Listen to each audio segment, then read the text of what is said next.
Olá, muito bom dia. Começa agora ao vivo o Boletim Câmara desta terça-feira, dia 20 de agosto de 2024. A partir de agora, você fica sabendo o que vai ser destaque nessa edição. Projeto de lei prevê instalação de detectores de fumaça em casas com aquecimento a gás.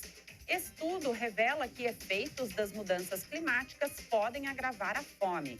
A ação pede mais segurança para transporte de passageiros em motos. Segundo a ONU, 2023 foi o ano mais mortal para trabalhadores humanitários. E Caixa começa a pagar Bolsa Família de agosto. Essas e mais notícias no Boletim Câmara que começa agora.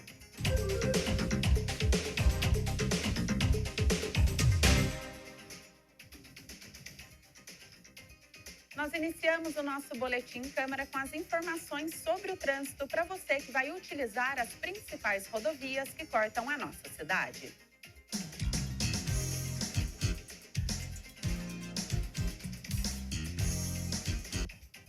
Floriano Rodrigues Pinheiro, sentido Serra da Mantiqueira, está bem tranquila, viu? Sem excesso de veículos na estrada. A visibilidade também é boa, sem neblina em nenhum trecho da estrada. Rodovia Oswaldo Cruz, sentido litoral norte, tem bastante movimento na entrada e na saída de Ubatuba. Mas o restante da estrada segue tranquila, a viagem não tem ocorrências. Essas informações são do DR, que é o Departamento de Estradas e Rodagem. A rodovia Presidente Dutra tem 2 pontos de lentidão. O primeiro deles, na altura de Eugênio de Melo, se dá em razão do excesso de veículos na estrada. O segundo ponto de congestionamento, no quilômetro 152, se dá em razão de obras na pista.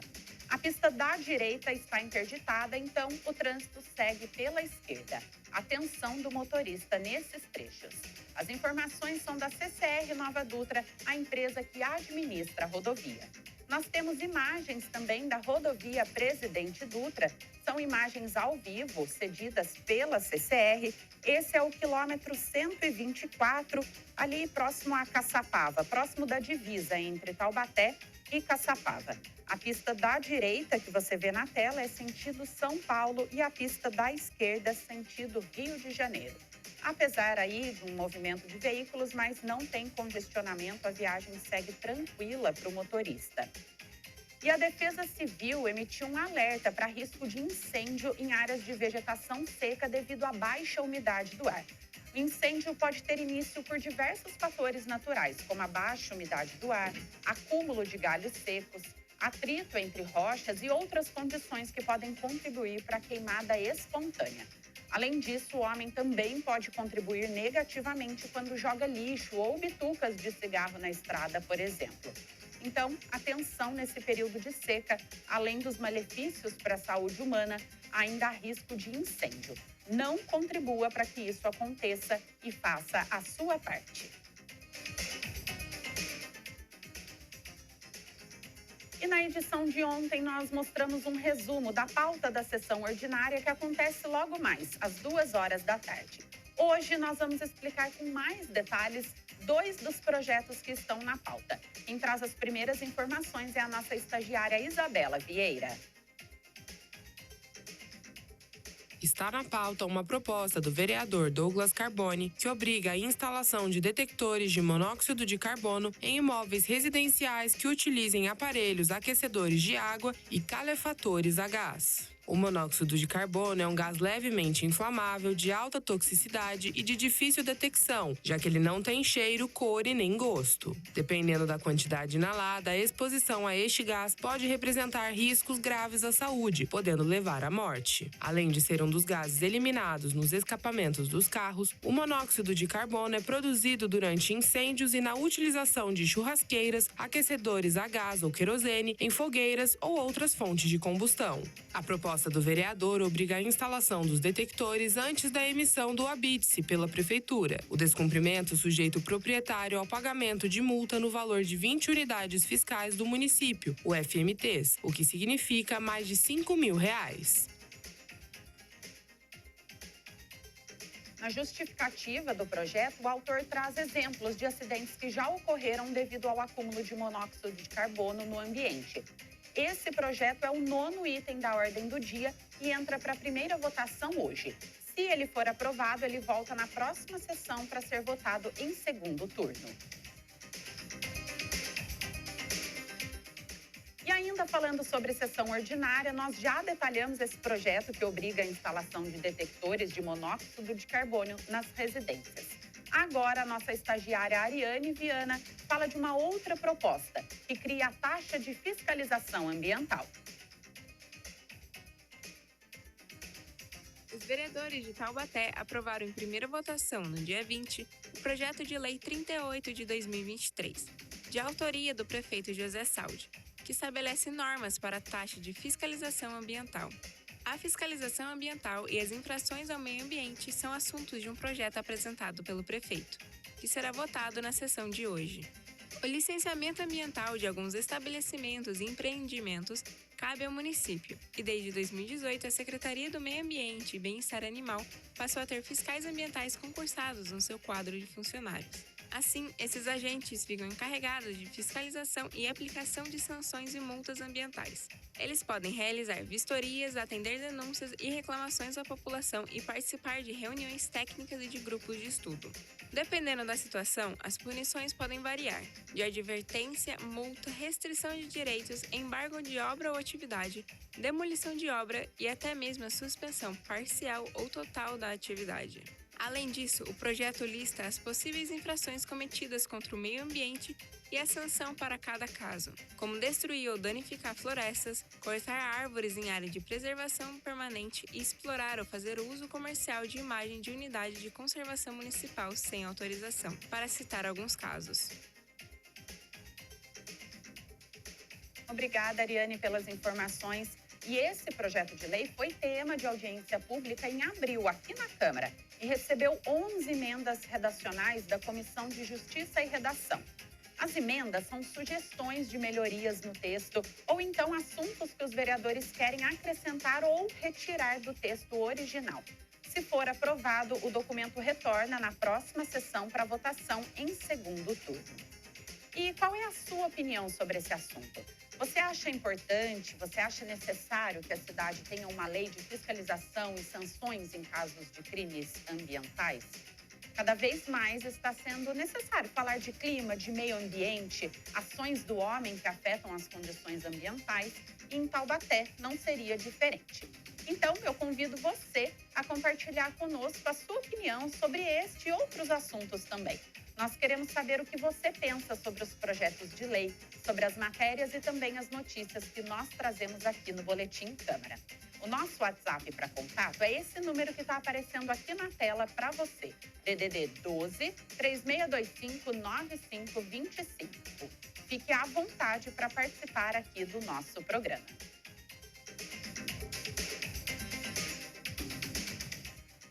E agora seguimos com as manchetes dos principais jornais da nossa região e do Brasil.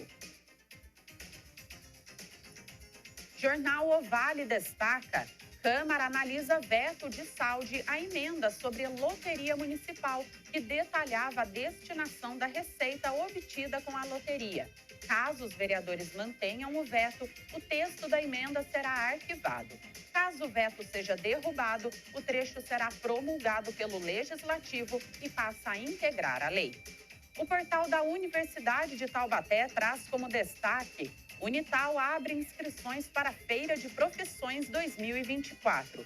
Com o tema Seu Futuro em Jogo, a Feira de Profissões da Unital tem como objetivo principal orientar os jovens na escolha de uma profissão que os leve a construir uma carreira de sucesso. No cenário nacional, a Folha de São Paulo destaca: governo Lula minimiza fim das operações do X no Brasil e vê tentativa de fugir da justiça. Empresa de Elon Musk culpou Alexandre de Moraes, decidiu fechar escritório e demitir todos os funcionários no país. E por fim, o destaque do portal CNN Brasil: Enem dos concursos. Cargo mais disputado teve 28 mil inscritos para uma vaga. A especialidade de engenheiro civil para analista do IBGE foi o mais concorrido. Na média parcial geral do concurso, foram 318 candidatos por vaga. E um relatório da ONU aponta que a insegurança alimentar e a má nutrição estão piorando devido a vários fatores, incluindo as mudanças climáticas. A repórter Tânia Vinhas traz as informações divulgadas pela Agência Brasil. O relatório O Estado da Segurança Alimentar e da Nutrição no Mundo, elaborado por 5 agências especializadas das Nações Unidas, apontou que, em 2023, 2,33 bilhões de pessoas enfrentaram insegurança alimentar moderada ou grave e que 733 milhões passaram fome no mundo. O estudo sinaliza que essa situação está piorando devido a uma combinação de fatores, que incluem a inflação dos preços dos alimentos, desacelerações econômicas, desigualdade, dietas saudáveis inacessíveis e mudanças climáticas. Só no Brasil, segundo o Atlas Global de Política de Doação de Alimentos, quase 1/4 da população sofre de insegurança alimentar. Segundo Lisa Moon, CEO da The Global Food Banking Network, nos últimos 3 anos, a fome e a insegurança alimentar aumentou no mundo todo. Primeiro, por causa da pandemia de Covid-19. Depois, a guerra na Ucrânia, mudanças climáticas e superinflação. No caso das mudanças climáticas, o impacto acontece no circuito de produção e distribuição dos alimentos. Um exemplo recente é a tragédia no Rio Grande do Sul. O irônico é que, na verdade, não falta comida no mundo. O nosso sistema alimentar atual produz alimentos mais do que suficientes para que todos possam comer bem. Só que cerca de 1/3 de todos os alimentos produzidos a nível mundial acabam descartados, o que aumenta as emissões de gases de efeito estufa. Em outras palavras, o desperdício de alimentos também agrava o problema das mudanças climáticas, que agrava mais ainda a fome. As respostas para enfrentar esse problema e os impactos das mudanças climáticas sobre a insegurança alimentar não são fáceis nem imediatas, mas são urgentes e exigem esforço coletivo e muita discussão. Obrigada, Tânia, pelas informações. E para a CEO Lisa Moon, que a Tânia citou aí na matéria, a redução da fome vai acontecer com apoio aos bancos de alimentos, a proteção de responsabilidade, os incentivos fiscais, a rotulagem de validade e os investimentos no terceiro setor.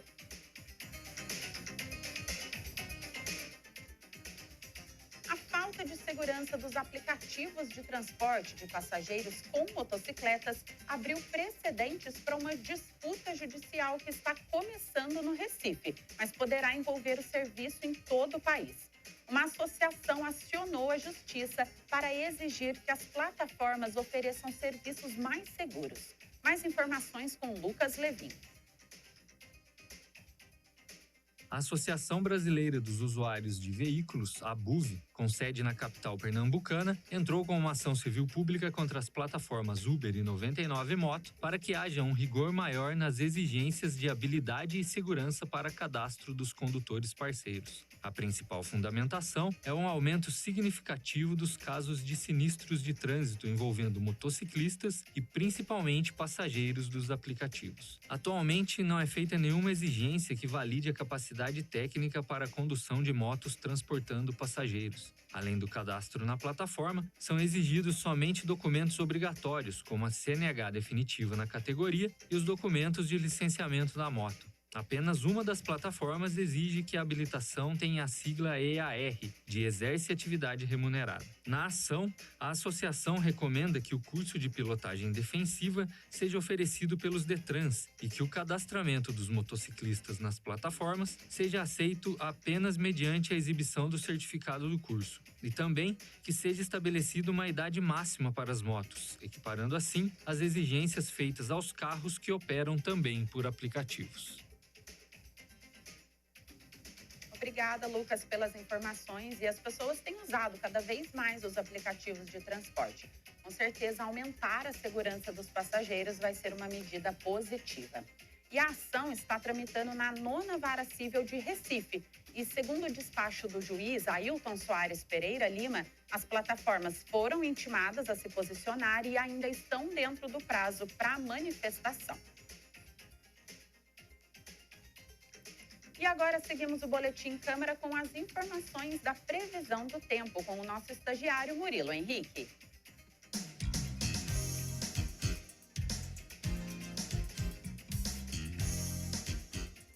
terça-feira, Taubaté deverá ter um dia de sol entre nuvens e sem a possibilidade de chuva. As temperaturas variam entre 10 e 31 graus. Os ventos podem chegar a 14 km por hora e a umidade do ar a 23%.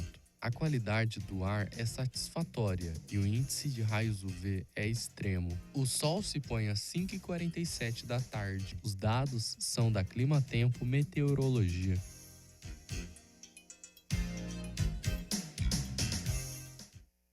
Obrigada, Murilo, pelas informações. E olha, atenção com a baixa umidade do ar. Hoje, por volta das 2 horas da tarde, a umidade do ar fica em torno de 20%. Esse índice já é um estado de alerta, tendo em vista que a Organização Mundial de Saúde determina que o ideal para o ser humano é de 60% pelo menos, no mínimo. Por isso, vamos evitar exposição em áreas muito quentes nesse horário, principalmente, além de não fazer atividades físicas. Beber bastante água é quase obrigatório. É importante garantir a nossa saúde. E segundo dados da ONU, 2023 foi o ano mais mortal para as pessoas que trabalham com serviço humanitário. A repórter Tânia Vinhas volta agora ao nosso Boletim Câmara com mais informações. 19 de agosto é o Dia Mundial Humanitário, data que reforça o lembrete de que onde quer que haja sofrimento humano, os trabalhadores humanitários vão se esforçar para aliviar as dificuldades e a dor. Um trabalho nobre, mas que vem sofrendo cada vez mais. As operações humanitárias coordenadas pelas Nações Unidas prestaram ajuda vital a mais de 140 milhões de pessoas no ano passado. Mas quem ajuda esses profissionais? Segundo a ONU, 2023 foi o ano mais mortal de todos para eles, com 280 trabalhadores humanitários mortos em 33 países. O aumento é de 137% comparado com 2022. Mais da metade das mortes aconteceu em Gaza. O top 3 traz Sudão do Sul em segundo lugar, seguido por seu vizinho Sudão. E se os números de 2023 chocam, a ONU prevê um 2024 ainda pior. De 1º de janeiro a 9 de agosto, já foram contabilizados 176 trabalhadores humanitários mortos, sendo que 121 estavam nos territórios palestinos. Uma carta dirigida aos Estados-membros da ONU e assinada por diversas organizações humanitárias, incluindo 11 agências das Nações Unidas, apresentou 3 demandas urgentes. A primeira é o fim dos ataques a civis e medidas ativas para protegê-los. A segunda é proteger todos os trabalhadores humanitários e facilitar o seu trabalho, conforme exigido pelo Conselho de Segurança da ONU. Por último, a carta pede a responsabilização daqueles que cometem violações das leis internacionais e do direito humanitário. As entidades que assinam o documento mencionam ainda que vivemos em uma era de impunidade e que o impacto na saúde mental de civis e trabalhadores humanitários atingiu níveis sem precedentes. Um 19 de agosto difícil de ser comemorado. Obrigada, Tânia, pelas informações. E para o secretário-geral da ONU, Antônio Guterres, o desrespeito ao direito internacional humanitário é uma falha de humanidade, de responsabilidade e de liderança. Além disso, ele lamentou que as campanhas de desinformação espalham mentiras que custam vidas. E agora nós seguimos o nosso Boletim Câmara com a nossa entrevista do dia. Hoje nós recebemos aqui nos nossos estúdios o vereador Diego Fonseca, que vai conversar um pouquinho com a gente sobre a pauta da sessão ordinária, que começa hoje já com novidade. Bom dia, vereador, seja muito bem-vindo. A novidade é que já começa em horário diferente, né? Exatamente. Bom dia, Ana Laura. Bom dia aí aos ouvintes e os telespectadores da TV Câmara e toda a produção que está conosco aqui. Realmente, nós estamos aí agora iniciando, né, a sessão com um novo horário, né, às 14 horas. É um projeto que é importante porque, às vezes, as sessões se estendiam até a tarde da noite. Então, a gente está começando um pouquinho mais cedo e aí, se precisar estender até mais um pouco, a gente vai conseguir estender, porque, às vezes, não dava tempo de votar alguns projetos porque já estava muito tarde. Então, acho que a gente vai otimizar o nosso trabalho aqui na Câmara Municipal. Vereador, qual é a expectativa aí para o término da sessão? Porque muita gente está trabalhando e às vezes quer ainda chegar em casa e assistir. Vai dar tempo? Vai dar tempo sim. Na verdade, a primeira parte é a discussão de requerimentos, né? E moções, enfim, aquelas proposituras apresentadas pelos vereadores. E a segunda parte seria mais a questão da ordem do dia, que são os projetos dos vereadores e do prefeito municipal. Então, a população pode vir na Câmara Municipal, que tenho certeza que vai conseguir acompanhar sim. Vereador, vamos falar um pouquinho então sobre a pauta da sessão de hoje. Nós contamos com 10 itens. Do 1 ao 7 são segundas discussões. O senhor pode falar um pouquinho o porquê dessa segunda discussão? Por que os projetos precisam passar por dois turnos de votação? Alguns projetos de lei ordinária, eles precisam ser discutidos 2 vezes. Porque às vezes na primeira discussão você acaba, naquele calor do momento, votando favorável, e depois tem a segunda opção ainda, que é a segunda votação, que o vereador pode aí, de repente, votar contrariamente ao entendimento que teve na primeira ordem do dia. Isso é importante para que o projeto ele seja discutido, seja exaurido, para que não tenha dúvida. Então, o vereador tem 2 chances, né, de votar na primeira discussão e na segunda discussão. Quando um projeto é colocado para votação, necessariamente os vereadores precisam defender a sua posição ali no plenário ou não? Ele pode somente votar e não ter essa palavra dos vereadores? O projeto, quando é feita a ordem do dia, tem lá os projetos dos vereadores, né, o do prefeito municipal, e o vereador que às vezes tem uma conexão maior com determinado projeto, ele busca mais informações, ele discute mais. Tem determinados projetos que às vezes o vereador ele não discute tanto, porque ele já entendeu ao ler o projeto que a necessidade é importante, e às vezes para otimizar esse tempo acaba não discutindo, né? Acaba não tendo a palavra. E aí o vereador simplesmente vota no projeto porque já tem a sua convicção de que é favorável ou contrário ao projeto. Obrigada pelos esclarecimentos. É até importante para a população que acompanha, né, a sessão poder entender o que é a cada momento, por que os vereadores estão falando, por que o vereador fala mais de uma vez, né, sobre os diferentes projetos. Vamos falar então um pouquinho sobre a ordem do dia de hoje. O item 2 é um projeto de sua autoria que já foi aprovado aqui pelos vereadores, já passou por votação e recebeu um veto total por parte do prefeito. Explica pra gente o que é esse veto total, antes da gente falar sobre o projeto. O veto total, quando o prefeito ele tem autonomia, né, de sancionar ou vetar o projeto. Neste projeto em si, o prefeito, né, com a sua assessoria, teve a concepção de vetar, ou seja, dizer não ao projeto. Ele está dizendo que esse projeto ele não concorda, né, tem a justificativa deles, que eu discordo totalmente, mas ele está dizendo que esse projeto não é válido para a cidade de Taubaté. Então, quando ele diz não, ele veta o projeto e volta novamente para a Câmara Municipal, para a Câmara Municipal analisar o veto. Se vai manter, né, a decisão do prefeito ou se vai derrubar a posição do prefeito, que é a derrubada do veto. Então, esse projeto fala sobre a criação de uma sala de integração sensorial para pessoas com transtorno do espectro autista e também outros transtornos de comportamento. Fala um pouquinho sobre essa sua ideia, o que é a proposta? Esse é um projeto que realmente ele auxilia muito a comunidade autista. Eu vou falar aqui de um estabelecimento comercial que é o Shopping Via Garden Shopping, que é o shopping novo que a gente conhece aqui na cidade, que é pioneiro nesse trabalho. Até queria dar parabéns ao shopping. Sem projeto, sem necessidade de projeto algum, eles já fizeram uma sala sensorial. O que é uma sala sensorial? Para quem tem um filho que tem o autismo ou algum outro transtorno, né, que seja neurodivergente, às vezes acontece de você ir ao shopping com a criança, isso acontece comigo, às vezes que eu tenho um filho autista, você vai ao shopping com o seu filho e como é muita informação, tem muita gente, tem muito movimento, muito barulho, às vezes ele se desorganiza.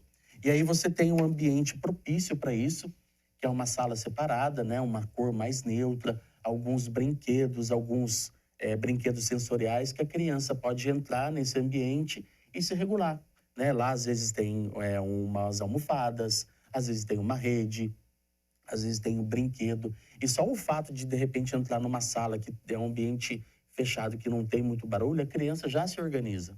E pensando nisso, né, nesse pioneirismo do shopping, eu propus esse projeto de lei na nossa cidade para que fosse analisado pelo prefeito e instalado essas salas sensoriais em ambientes do nosso município. E o prefeito entendeu que não deve ser feito essas salas sensoriais com as alegações do veto dele, que eu discordo totalmente. Quais são essas alegações? Quando ele retorna o projeto aqui para casa, consta ali o veto e o porquê, né? A justificativa por parte do Executivo. Isso, ele se baseou em 2 vetos, né? Um da Secretaria de Educação e um da Secretaria de Saúde. A Secretaria de Educação alega que ela já dispõe de profissionais para fazer essa regulação das crianças. Em parte, ele está certo, mas você não tem um ambiente propício para isso. Porque qual é o ambiente da criança? É a sala de aula, é o pátio da escola. Mas se você, às vezes, precisa de um espaço reservado para fazer um manejo correto da criança, a escola não detém. Eu entendo que, às vezes, falta um pouco de estrutura. Mas, de fato, o prefeito poderia, olha, não vou vetar o projeto, mas eu vou, sim, sancioná-lo e colocar no seu decreto um tempo hábil para se adaptar nas escolas. E aí, sim, atenderia toda a comunidade. Porque não é só simplesmente o fato de não ter e falar, não vou fazer. Eu até queria falar para o nosso prefeito municipal, se de fato o senhor é contra esse projeto, o senhor vetou com as informações que o senhor tem, que o senhor mande para essa casa, mande para a Câmara Municipal um projeto regulamentando isso com prazos. Porque não dá falar que a prefeitura é inclusiva e todo projeto que é para a comunidade autista, que é para os deficientes, o prefeito vetar com alegações. Eu entendo que ele tem as alegações técnicas, mas as alegações técnicas, às vezes, é um princípio para você formular uma proposta melhor. Então, prefeito, fica um desafio para o senhor fala que o senhor é um prefeito, que a sua administração é inclusiva. Então, mande para essa casa. Mande um projeto de lei regulamentando da forma que o senhor entende, da forma que seus técnicos colocam para você que tenha que ser feito. Fica aí um desafio para o senhor tem o final do mandato, o senhor tem até dezembro. Então, até dezembro eu vou esperar que o senhor mande esse projeto para que a gente consiga votar e para que o senhor consiga sancionar esse projeto de lei. E o senhor citou, então, a justificativa ali por parte da Secretaria de Educação e por parte da Secretaria de Saúde. Qual é a dificuldade? Eles alegam que essas salas sensoriais, eles precisariam ter um profissional, que é um terapeuta ocupacional. Mas veja para você ver como é uma questão de falta de informação. Secretário de Saúde, eu faço um convite para o senhor. Eu vou aí na sua secretaria, pego o senhor no meu carro e te levo até o shopping para a gente olhar como que funciona a sala sensorial. Lá não dispõe de profissional para fazer o acompanhamento. Quem faz acompanhamento são os próprios pais, que é um terapeuta ocupacional para as crianças melhor do que os pais. É claro que o profissional nos auxilia no dia a dia com informações novas, com ensinamentos, mas quem mais conhece os filhos são os pais. Você quer um terapeuta ocupacional melhor que o pai para fazer a estabilização, para acolher a criança num ambiente propício para isso? Então fica aí o convite para o senhor, que o senhor vá conosco lá no shopping para ver essa sala, porque esse argumento que a sua secretaria usou, me desculpa, não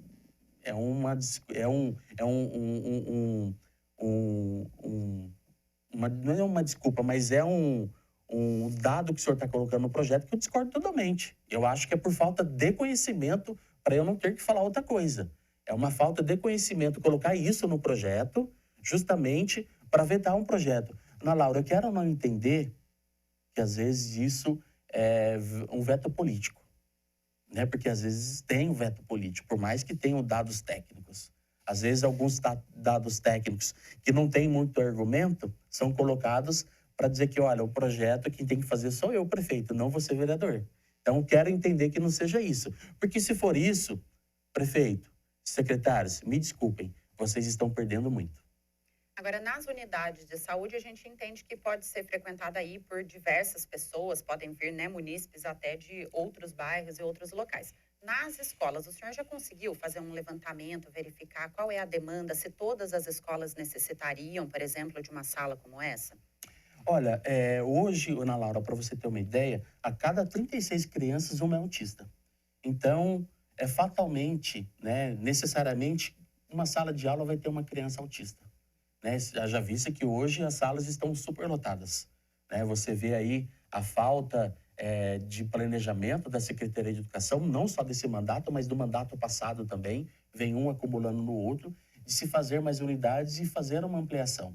Você percebe que A população de Taubaté acabou perdendo parte dos seus empregos, foram embora empresas grandes, que é a Ford, a LG, o desemprego veio e praticamente que algumas pessoas que pagavam escolas particulares para seus filhos estão vindo para a rede municipal, isso é um fato. Então, pensando nisso, Ana Laura, a prefeitura deveria fazer um planejamento para se aumentar essa rede. E, de fato, nós temos o levantamento, sim, que as escolas têm, sim, crianças autistas, né, neurodivergentes, com outros transtornos globais dentro das salas de aula. E elas precisam deste tipo de atendimento para que ela consiga ter evolução. Porque uma criança, quando ela tem a necessidade de ser atendida por um profissional e ela não é atendida, tem casos que a criança tem regressão. Né? Às vezes, qual que seria a regressão, Diego? Por exemplo, o seu filho, ele já evoluiu até certo ponto de já sair do desfraude. Acontece a regressão dele ter que voltar a usar fralda, ou seja, é uma coisa que ele fazia, ele não consegue fazer mais por conta dessa questão de formação, desorganização. Então, isso é prejudicial para a criança, é prejudicial para a família e para a sociedade. Então, eu acho que se estudar, dá sim. Nós temos aí a Secretaria de Educação, tem um orçamento milionário, né? 25% do orçamento, aí dá 500 e poucos milhões de reais por ano, para se fazer um trabalho. Eu acho que é questão de prioridade, Laura. Se você é prefeito e você tem um orçamento, quais são as suas prioridades? De fato, é dar um uniforme? De fato, é comprar, às vezes, vans que não tinham necessidade de você estar comprando? Então, você precisa entender do orçamento, identificar as prioridades, que é conversando com a ponta, indo lá nas escolas, indo lá na ponta, conversando, pegar o secretário ou secretária agora, né, na verdade, vamos lá na unidade, vamos conversar com os professores, conversar com os profissionais.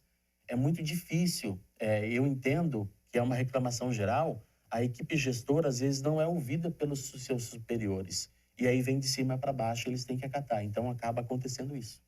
E qual é a expectativa para a votação de hoje, vereador? Porque esse veto vai, então, para votação e análise do plenário. O que será que vai acontecer? De que forma os vereadores vão entender esse veto do prefeito? Olha, em conversa informal com alguns vereadores, eu percebi que nós vamos derrubar o veto do prefeito.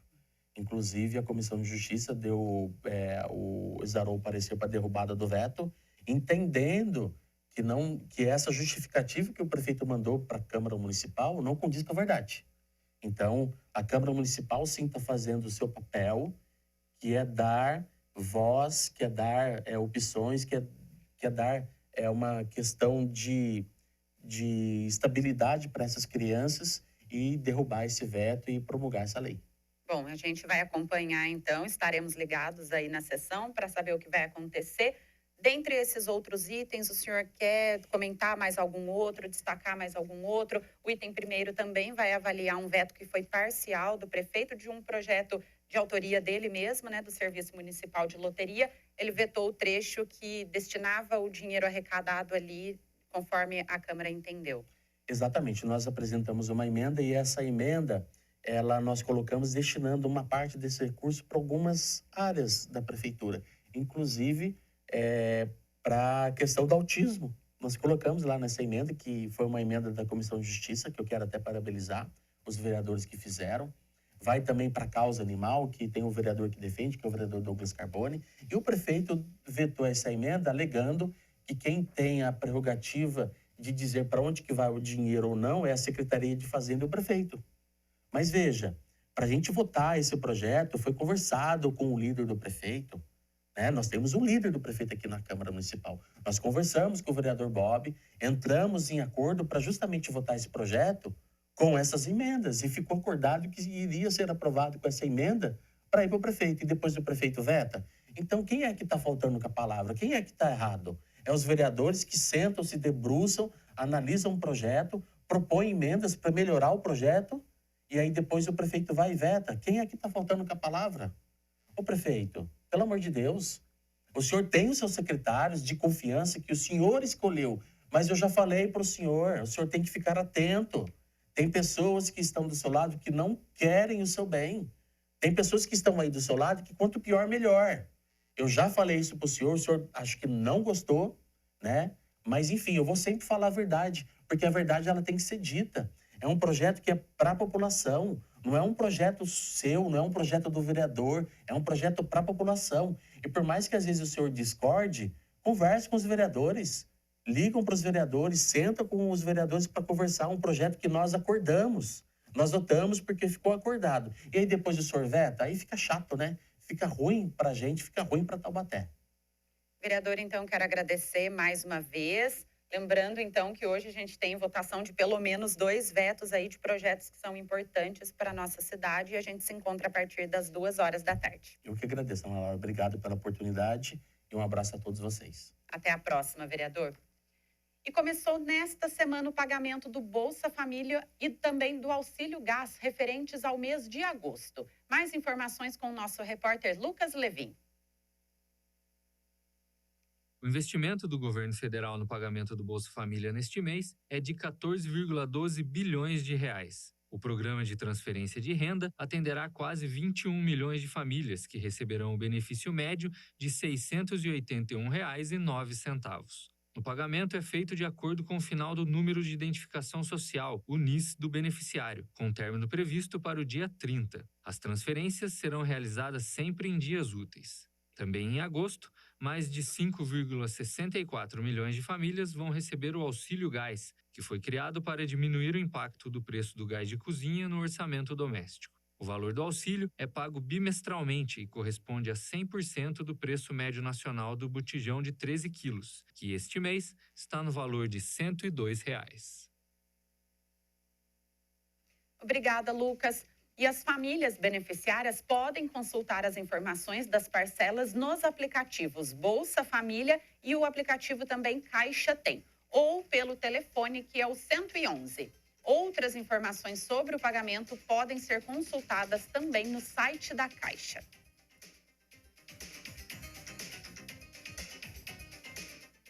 E atenção, moradores do bairro Portal da Mantiqueira. Amanhã tem cinema para vocês na Praça do Bairro. A comunidade vai receber o projeto Cinema Itinerante nesta quarta-feira. O projeto, que se chama Cinema, Inclusão e Cidadania, é gratuito e terá início às 18h na Praça José Carlos da Costa, Fino, aquela praça principal do bairro que está localizada ali próximo ao PEV e também à creche. Os espectadores vão assistir a 4 filmes. São eles As Aventuras de Guigo, a Cigarra e a Formiga, O Saci, Sorrir é Resistir, a Arte Circense em Taubaté e O Caipira e a Bicicleta. São obras independentes de produtores audiovisuais aqui da nossa região. O projeto tem o objetivo de fomentar o cineclubismo na cidade e região e também promover a formação da plateia, além das exibições itinerantes. Ir até a comunidade e exibir produções locais e regionais ajuda a democratizar o acesso à sétima arte, especialmente ao cinema brasileiro, destacou o produtor executivo, o cineasta André Ferreira. Uma excelente dica de entretenimento e lazer para essa quarta-feira, hein? E para você que ficou com a gente até aqui, essa foi a nossa edição ao vivo dessa terça-feira, dia 20 de agosto. Eu retorno amanhã aqui no Boletim Câmara com mais notícias para você. Tenham todos um ótimo dia e até mais!